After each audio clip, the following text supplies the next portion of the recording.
எல்லாருக்கும் வணக்கம். இப்போ நாம் இந்திய தேசிய இயக்கத்தை பற்றி ஒரு 10 கொஷின் இம்பார்ட்டன்ட் இயர்ஸ் வச்சு நம்ம பார்க்க போகிறோம். ஃபஸ்ட்டு கொஷின், இந்திய கம்யூனிஸ்ட் கட்சி தாஷ்கண்டிலும் சோவியத் யூனியனிலும் எப்போது தொடங்கப்பட்டது?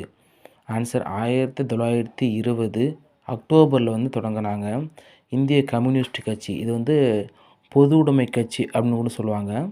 இது உஸ்பெகிஸ்தானில் உள்ள தாஷ்கண்டிலும் சோவியத் யூனியனிலும் 1920 ஆரம்பிக்கிறாங்க. அடுத்த கொஷின் இதே கொஷின் மாதிரி, இந்திய கம்யூனிஸ்ட் கட்சி இந்திய மண்ணில், நல்லா நோட் பண்ணுங்கள், இது இந்திய மண்ணில் எப்போது தொடங்கப்பட்டது? 1925.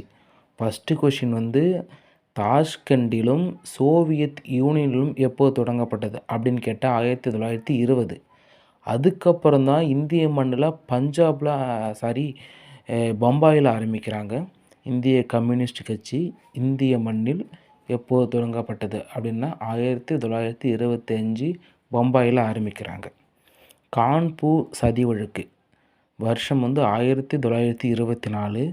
மீரட் சதி வழக்கு 1929. அடுத்த கொஷின், மே தினம் முதலாக எப்போது கொண்டாடப்பட்டது? 1923. அந்த வருஷத்தில் சிங்காரவேலர் அவர்கள் கொண்டாடிருப்பாங்க.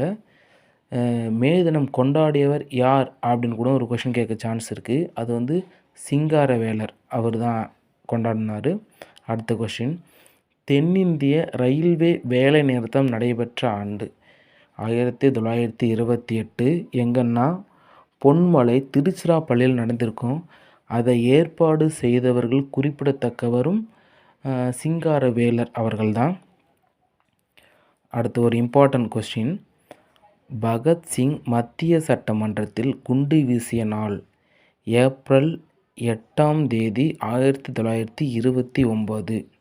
அடுத்த கொஸ்டின், சிட்டகாங் ஆயுதப்படை தாக்குதல் நடைபெற்ற நாள்? 1930 ஏப்ரல் 18. அங்கே பகத்சிங் குண்டு வீசினது ஏப்ரல் 8, சிட்டகாங் ஆயுதப்படை ஏப்ரல் 18.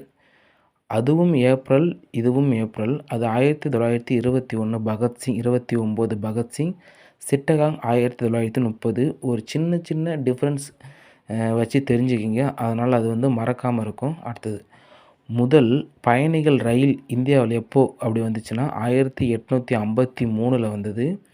பாம்பே டு தானே அங்கே 34 கிலோமீட்டர் வந்தது. அதுக்கு அடுத்த வருஷம் பருத்தி ஆலை தொடங்கிய ஆண்டு 1854. கவஸ்கி நானாபாய்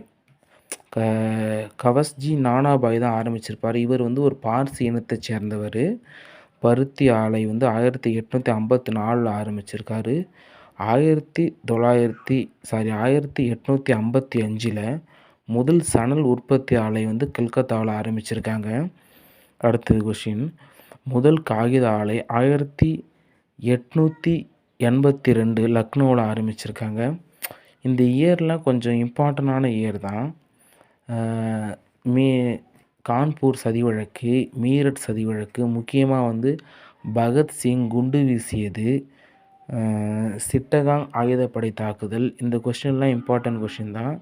ஸோ நீங்கள் ஒரு கொஷினை மறுபடியும் அடிக்கடி பார்க்குறதால மட்டும்தான் அது மறக்காமல் இருக்குமே ஒழிய, நம்ம ஒரு டைம் பார்த்துட்டோம் இது போதும், மறுபடியும் நம்ம எப்போயாச்சும் ரிவிஷன் பண்ணிக்கலாம் அப்படின்னு நினச்சிங்கன்னா அந்த கொஷின் கண்டிப்பாக உங்கள் ஞாபகத்தில் இருக்காது.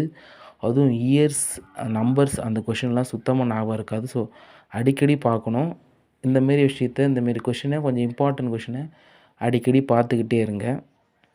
நன்றி, வணக்கம்.